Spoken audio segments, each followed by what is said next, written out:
வாழ்த்தி மகிழ். அகத்தவம் ஆண்டின் ஒவ்வொரு நாளும் ஏப்ரல் 17ஆம் தேதி ஜேம்ஸ் அலன் அவர்கள் என்ன பகிர்ந்துள்ளார் என்பதனை முதலில் தமிழ் மொழியில் காண்போம். ஒரு சொல்லில் கூற வேண்டும் என்றால் சொற்கள் என்று 17ஆம் தேதி பதிவினை கூறலாம். தூய்மையான தெய்வீக அறிவு இருக்கும்போது அன்பு முழுமையடைந்து நிறைவாக உணரப்படுகிறது. தூய்மையான தெய்வீக அறிவு இருக்கும்போது அன்பு முழுமையடைந்து நிறைவாக உணரப்படுகிறது. வலுவான தெய்வீக மென்மையான சிந்தனையில் உங்கள் உள்ளடக்கத்தை பயிற்றுவிக்கவும் உங்கள் உள்ளத்தை தூய்மைப்படுத்தும்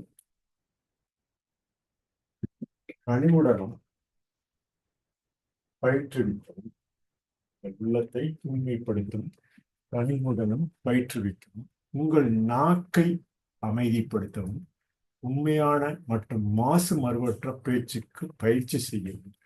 இவ்வழியில் நீங்கள் நிறை வளத்தையும் அமைதியும் பெறுவீர்கள். இறுதியில் அழியாத அன்பை உணர்வீர்கள். நெறியற்ற வாழ்க்கை முறைக்கு மாற முற்படாமல் நீங்கள் நம்புவீர்கள். மறுபேச்சு இல்லாமல் கற்பிப்பாய். குறிக்கோளினை சீராட்டாமல் அறுவடையோர் கண்டுகொள்வோம். மனிதர்களின் கருத்துக்களை பெற முயலாமல் அவர்களின் உள்ளங்களை அடக்கி வைப்பீர்கள். ஏனெனில் அன்பு அனைத்தையும் வெல்லும் வல்லமை வாய்ந்தது. அன்பின் எண்ணங்களும் செயல்களும் சொற்களும் அழியாது. இதுவே தன்னலமற்ற அன்பின் உணர்தல் என நாம் சொற்களில் ஏப்ரல் 17ஆம் தேதி பதிவினை கூறலாம். தூய்மையான அறிவு இருக்கும்போது அன்பு முழுமையடைந்து நிறைவாக உணரப்படுகிறது என கூறலாம். தமிழ் மொழியில் அவர் பதித்த ஆங்கில பதிவினை ஏப்ரல் 17ஆம் தேதி ஒரு சொல்லில் கூற வேண்டும் என்றால் அக்ரோஸ்டிக் என்ற அந்த ஆங்கில சொல்லில் வேர்ட்ஸ் என்று கூறலாம். Acrostic we can say words. Writing of regulating design systems. Writings of regulating design systems, what we can say for words. And there is pure spiritual knowledge. Love is perfected and full realized. Train your mind in strong spiritual and gentle thought. Train your heart in purity and compassion. Train your tongue to silence and to true and stainless speech. So shall you the holiness and peace and shall ultimately realize the immortal life.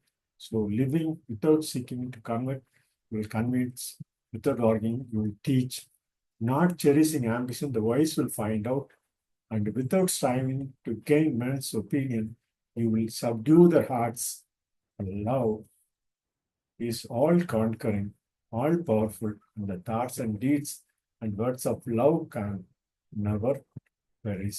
This is the realization of selfless love. So you can say the words in acrostic writing of regulating design systems for the day April 17th.